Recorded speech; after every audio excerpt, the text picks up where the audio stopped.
That one glorious word represents more than just the geography between the Sabine and the Rio Grande. It represents a unique idea and way of life. A life of rugged individualism, proud self-reliance, gritty toughness, and fierce independence. That is what made Texas, and that is what will save her again. Howdy, folks. Sam Houston here. I want to thank you for tuning into the Feed Bandit podcast.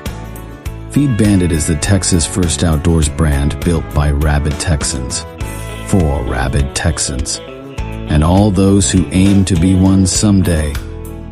We unapologetically promote the ideals that shape our Texas pride and Texas first patriotism through our love of hunting, the outdoors, and the gear and apparel we create.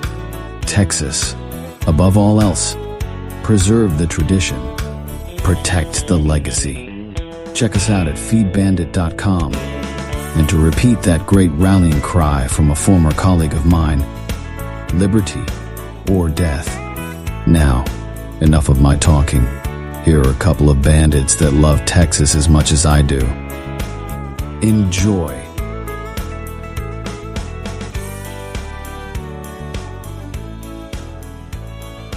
Howdy, friend. Welcome back to the Feed Bandit podcast. Jimmy back with you on this one. And we're going to continue our whitetail strategies series. And where we left off last was we were talking about rattling and like what everything, kind of the intro around it, what it means, why it's effective for calling deer and things of that nature. And this might end up being kind of a 3-part series. But this second part here, we're going to talk about, how to do it. We're going to start talking about how to make it sound like they're fighting, what to use. We're going to get into that more tactical stuff now. So let's jump right back in it, okay? And we've been reviewing the book Whitetail Strategies, A No-Nonsense Approach to Successful Deer Hunting by Peter Fiducia. So we're jumping back into how buck fights start. So all battles between bucks begin with body posturing and ritual threat movements. Bucks approach each other slowly and display a series of body postures. Bucks will routinely head bow, paw the ground, arch their backs, lower their heads, and rhythmically swing their bodies side to side. During a display of aggression, they display either one or all of the above body movements. I have videotaped this behavior prior to a serious buck fight many times. It's the author talking. In order for you to be the best antler rattler you can be, you must psych yourself up to assume the roles of both of the bucks who are about to battle with one another. If you've ever been to one of my lectures, you've heard me use this phrase over and over again as one of my key phrases to successful antler rattling and deer calling. You must create the entire illusion for rattling to work on a consistent basis. So to tone it down. What I practiced and preached about rattling in 1984, however, is enormously different than what I recommend today. During my years of trial and error, I discovered ways and reasons that helped me become a better rattler each season. I found out what worked and what didn't work. One of my most interesting discoveries over the last 5 years has been that moderate rattling techniques work better to attract bucks than do aggressive rattling strategies. This is quite contrary to what I advised hunters years ago. Whether you are rattling or using deer calls, being over-aggressive does not accomplish the kind of success that being less aggressive will. Although many hunters may tell you otherwise, take this to the deer hunting bank. Be less aggressive and you will have more success. Many of the nation's top big game hunters agree with this advice. Judd Cooney, a longtime big game hunter who resides in Colorado, is a strong advocate of less aggressive calling techniques. His calling and rattling articles in columns have sung the praises of less aggressive calling tactics. So has renowned deer hunter and wild game caller Paul Butsky. Other professional hunters who agree to call or rattle less aggressively include Dick Idle, Barry Gene Wenzel, and Paul Newsom. Even though my aggressive tactics worked for me back in the early 80s, I eventually found by toning down my rattling and the associated noises I made, more bucks responded on a more regular basis. Therefore, forget what I told you about rattling if you heard it from me more than 5 years ago. From here on, anything I say about rattling is under the theorem of what I now refer to as controlled rattling. While you will still mesh and grind antlers, you will no longer bang them excessively hard. Likewise, while you will still rustle leaves, snap branches, thump your feet and the antlers on the ground, you will do all this with much less aggression, using natural or synthetic antlers. Certain types and sizes of antlers work better than others. If you choose to use natural antlers, and I've used synthetic antlers for 10 years, they must be fresh. I know you've heard that you can use the same antlers year after year. If they dry out, some say you can soak them in water and it rejuvenates their sound and pitch. While this is true to some degree, it requires too much attention for me.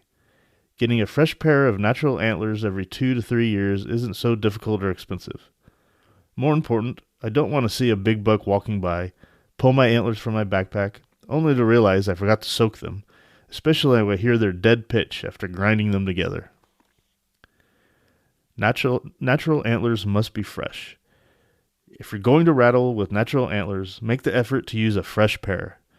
Many times, hunters have told me they have used the same pair of antlers for years and they still rattle in bucks, even though the antlers are dead sounding. My response to them is that they'd be rattling in more bucks more consistently if the antlers they were using were fresh and not dead. Let me explain why. When you begin to rattle with a dead set of antlers, the tone sounds the same to a buck that is 100 to 300 yards away. There isn't a buck in all of North America that is able to figure out whether or not a set of antlers, rattling antlers, is fresh or dead. Not at these distances. Bucks simply just don't have that kind of brain power. So they hear the antlers and respond. As they get closer, however, the same buck instinctively picks up a difference in the tone of a dead set of antlers compared to a fresh set. He simply begins to get cautious. I can't afford to make any buck I'm hunting any more cautious than he already is. So why make all the effort it takes to become a serious rattler, only to lose the edge to the buck from using dead antlers? Believe me, if you want to be a more consistently successful rattler, use either a good-sounding, medium-sized pair of synthetic antlers, or use a fresh, medium-sized natural set of antlers every year or two. By doing anything less, you spite no one else's nose but your own. The decision lies with you. Natural antlers are available from any taxidermist for a nominal fee. You don't even have to buy a matched set. They can be 2 lefts, 2 rights, or left and right from different bucks. The key is, however, that they should be very close in size. Bucks generally fight with bucks the same size. Notice I did not say a casual sparring or pushing session, which is meant only to reinforce a pecking order. I'm referring to a serious fight or shoving match. I did not know that. So when you're watching a big one and a little one, they're just kind of playing with each other. It's when the ones that really fight pay attention. Their antlers probably around the same size. We'll have to try that out this fall. What size antlers work best? The general size of the antlers, whether they are natural or synthetic, should represent an average size buck. I can best describe this as a set of antlers that would have a 10 to 14 inch spread and anywhere from 4 to 8 points. It's not necessary to use large or oversized antlers to rattle in big bucks. Here's where there's a lot of misinformation about rattling. You have to read that in order to rattle in big dominant bucks, remember what I said about dominant bucks, there's no such whitetail. You must use big, heavy antlers. Here's where common sense comes into play when hunting whitetails. No matter how big the buck is, if he's responding to what he thinks is 2 other big aggressive bucks fighting, bucks that sound as if they are ranked high within the hierarchy, he's going to either avoid the fight totally or at best respond very cautiously.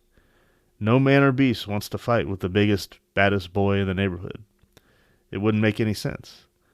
I have proven this to myself each time I rattled with large antlers over the last 20 years. Therefore, this is tested theory.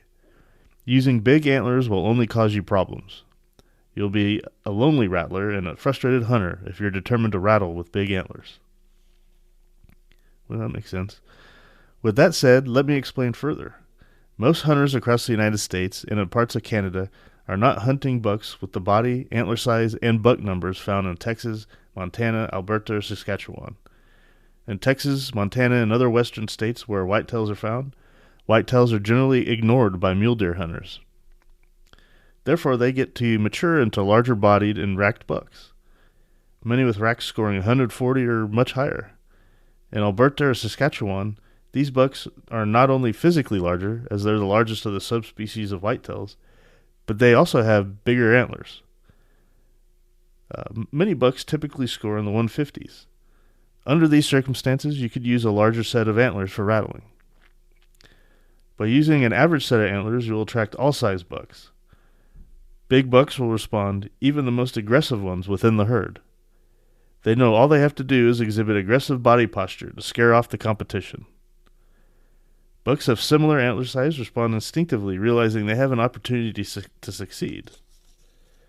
Smaller bucks are the teenagers of the buck hierarchy and haven't learned the lesson of life yet. They respond thinking there isn't anybody's ass they can't kick. These young ones are quickly taught otherwise. One reason hunters give up on rattling is because they carry oversized antlers into the woods. They soon learn how cumbersome they are to tote around all day. And inevitably, these guys wind up leaving the antlers in their vehicles. I can promise you, you won't rattle a single buck while hunting in the woods with your antlers back in the truck. A medium-sized set of antlers comfortably stores in a backpack and will be there when you want them. Once you have a medium set of fresh, natural antlers, the next step is to cut off the tips of the tines and remove the brow tines. I know you've heard by some that you should not do this because cutting the tines alters the sound or pitch, giving them less than a realistic tone. What nonsense. It won't.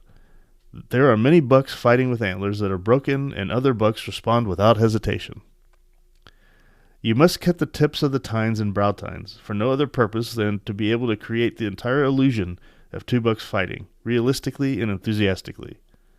If you are meshing and grinding and twisting antlers without taking off the brow tines and cutting off the tips of the tines, the only goal you will accomplish is maiming yourself. Once you have dinged or cut your hand, especially on a frigid winter morning, I can guarantee from past experience you will give up rattling lickety-split. In the 1980s, before I cut off the tips and brow tines, and before I started using synthetic antlers, I took off a thumbnail. I accidentally slammed the tip of one of the antlers under my nail and almost lifted it free from my thumb. Ugh. It ruined the rest of my deer season. The next year, even after I cut off the tips and brow tines, I clearly remembered the pain from the year before. It took me a while to get back into creating the entire illusion by meshing, grinding, and twisting the antlers with real enthusiasm. I called it the sissy syndrome. To avoid this, take my advice and cut off the tips of each point and brow tine. Then take some fine sandpaper and round off the edges. You won't regret it. All right, synthetic antlers. Before I get into synthetic antlers, if you're wanting to use natural antlers for rattling this year, that was a great time to go walk through your land. Go shed hunting, find some and take them out there. Antlers from the whitetail that you're trying to hunt later this year, try to find some of those antlers and use them. See what happens. It's also a fun pastime for the off season. All right, synthetic antlers. You can make your rattling a lot easier by buying and using a quality set of medium-sized, authentic-sounding synthetic antlers. They are easy to use, convenient to pack, light, and they hold their tone or pitch for years. The set I use was designed so when you hold them in your hands, both antlers are pointed away from you. A terrific idea to prevent the tips of the tines from hitting your hands. Never cut anything off of a synthetic set of antlers, of course. Cutting a synthetic set of antlers will ruin their tone. I have used the set I bought 9 years ago, and they still retain their original tone. A word of caution about synthetic antlers. There are some that sound realistic, and there are some that don't. Make sure they're not too big, feel comfortable in your hands, are easy to pack, and sound good before you purchase them. Also, test several different brands before deciding to buy a set. All right, so how to rattle antlers. In order for you to be good at rattling, you must imagine in detail what you're trying to recreate. You must understand the mechanics involved as far as the animal's fighting behavior is concerned. I always try to create the entire illusion of two bucks fighting when rattling. I mentally prepare and psych myself by actually thinking that I'm a buck about to battle with a buck of my equal. I try to imagine how the fight would start. To do this authentically, you must first determine if you're rattling during a time when most confrontations are serious pushing and shoving matches, or whether you are rattling during the time when most confrontations are more aggressive. More about that later. As I said earlier, by duplicating the noises bucks make with their bodies and antlers during aggressive pushing and shoving matches, you'll have more success than if you try to simulate an all-out fight. Bucks are not bighorn sheep. They don't square off, put their heads down, and run headlong into each other. Keep this in mind as you begin to rattle. Whitetails follow specific and elaborate rituals prior to combat. Traditionally, combatants circle one another cautiously, with their bodies arched and stiff as they prepare to either bluff off or enter into physical combat with one another. Begin your rattling sequence by first putting out a small amount of back urine scent near your stand, usually about 20 or 30 yards away. Buck urine scent. Next, hold the antlers so the tines are facing in toward each other. Then gently but firmly tap the tips of the antlers back and forth across each other a few times. Try to simulate two bucks posturing at each other in the hope of one bluffing off the other. In almost virtually all of the whitetail buck fights I've ever videotaped, this feeling out process takes place before the fight develops any further. After tapping the ends of the tines together several times, pause, then mesh the main portion or body from the bases up of the antlers gently but firmly together. Try to get the portion of antlers just above the bases, or the pedicels, to grind back and forth over each other. This is the section of antlers that usually has a lot of perlation, or bumps on them. Without breaking the antlers apart, continue to mesh and grind them together for about 20 to 30 seconds. Not a single buck fight I have videotaped has ever lasted longer than 30 seconds. Pushing and shoving matches usually precede serious buck fights by 2 to 3 weeks. These shoving contests often last much longer than actual fights. Interestingly, the noise created by these shoving matches can be just as attractive to whitetails as the sounds created by down-and-out battles. Then when you're ready to separate the antlers, rub the bases together hard to make a few more grinding sounds, and then quickly pull the antlers apart. Intentionally try to drag or hit the tips of one antler across the tips of the other antler, so that as many times hit against each other as possible. This helps to recreate the sounds of antlers being pulled apart by two fighting bucks. Again, always try to create the entire illusion. While you twist, mesh, and grind the antlers, gently stomp your feet on the ground several times. In addition to stomping, step on leaves and small twigs while you're rattling. The stomping of your feet and noises generated from stepping on leaves and twigs help to simulate the noises of hooves of two fighting bucks that two fighting bucks would make. On occasion, after breaking the antlers apart, make a couple of soft guttural sounds. However, this can be based on your mood and is not mandatory. Adding a grunt before or after the rattling sequence is up to you. If I had to guess, I would say that I include grunts before and after maybe 50% of the time.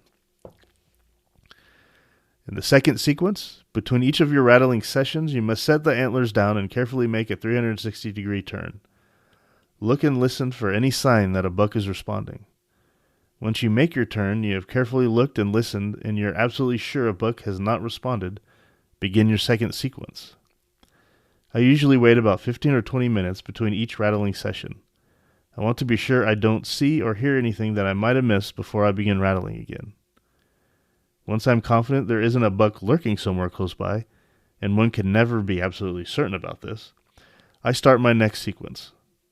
I do the same thing I did in the first session, only this time I rattle a little longer and louder. Don't get crazy with it, simply intensify your rattling a little bit. Start by ticking the antlers together the same way as described above. Rattle for about 30 to 45 seconds, and then rake the rattles apart. Again, intently look and listen until you're confident nothing has come in. Then, prepare for your next session. Third session. Before beginning your third session, however, wait a good 30 minutes, sometimes a little longer. You want the woods to totally calm down. You also want to be sure nothing walks in from your previous sessions during this time. Once you're satisfied nothing has responded, start your third session. This time, rattle exactly as you did during the first session.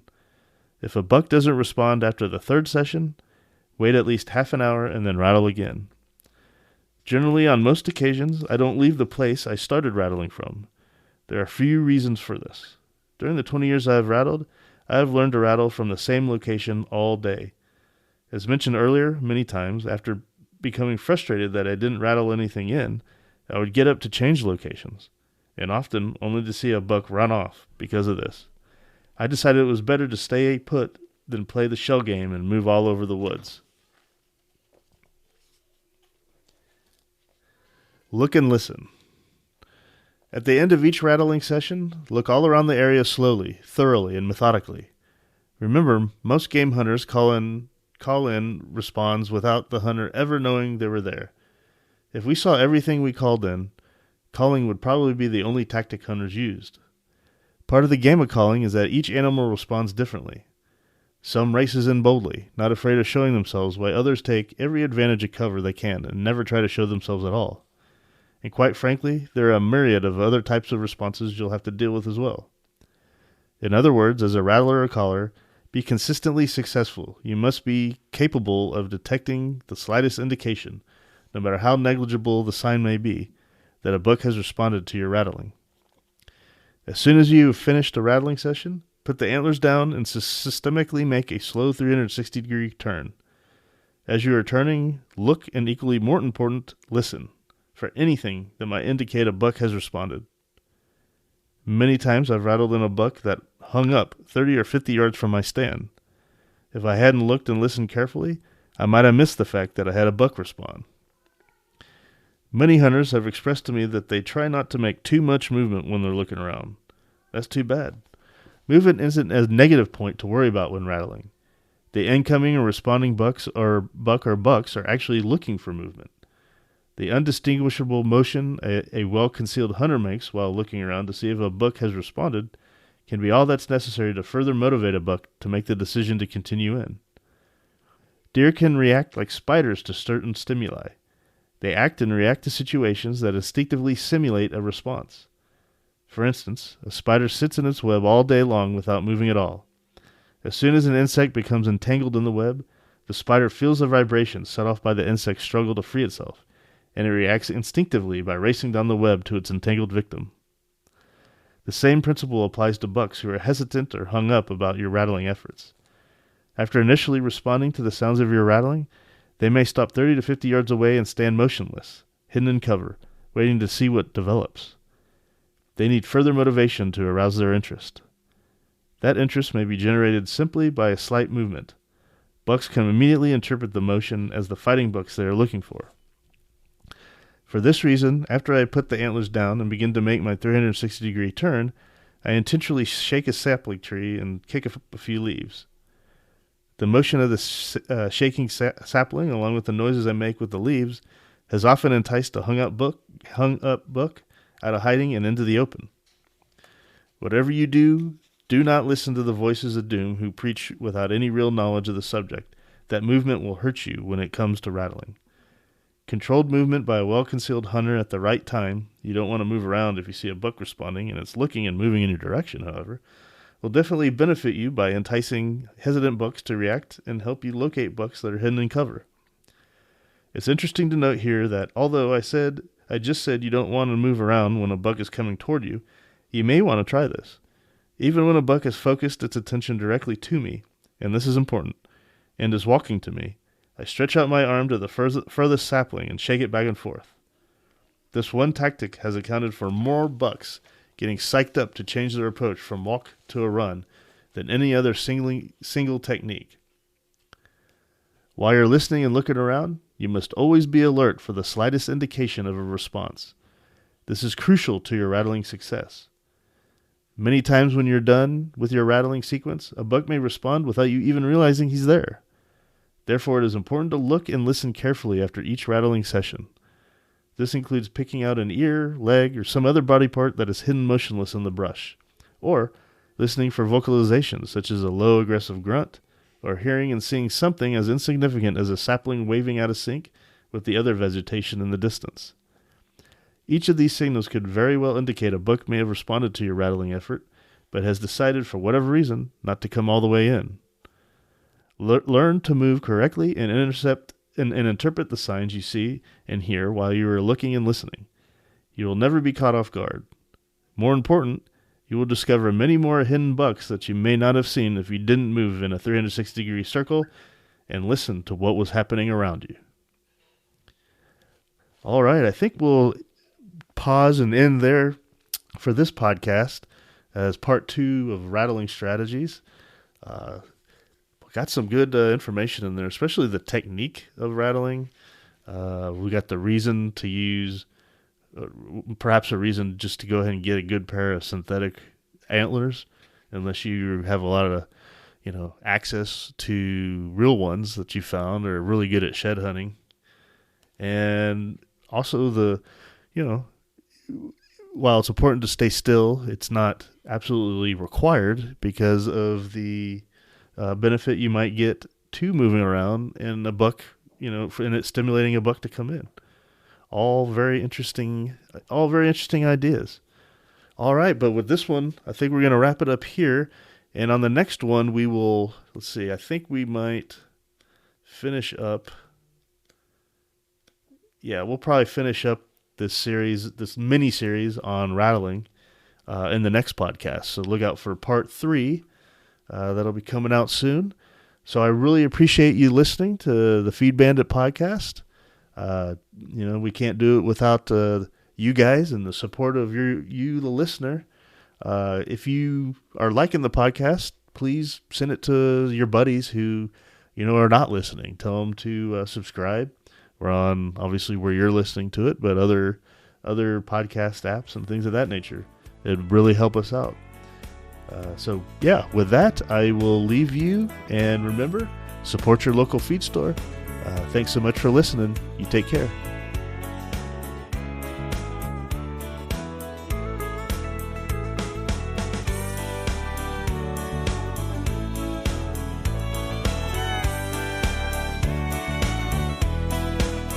Well, I hope the Bandits gave you an interesting episode that either entertained or educated you. Or better yet, both. Hell, I told them this podcasting thing looks harder to do than defeating Santa Anna. So if you would, please help them out by sharing it with all your like-minded friends to help the Bandits get the word out. And don't forget to check us out at feedbandit.com and grab some gear and apparel to support the cause of Texas. Remember, Texas, above all else, preserve the tradition, protect the legacy. Finally, as I said some time ago on the eve of the great battle, and I vigorously repeat here again, be men, be free men, that your children may bless their father's name. Well, fellow bandit, until next time.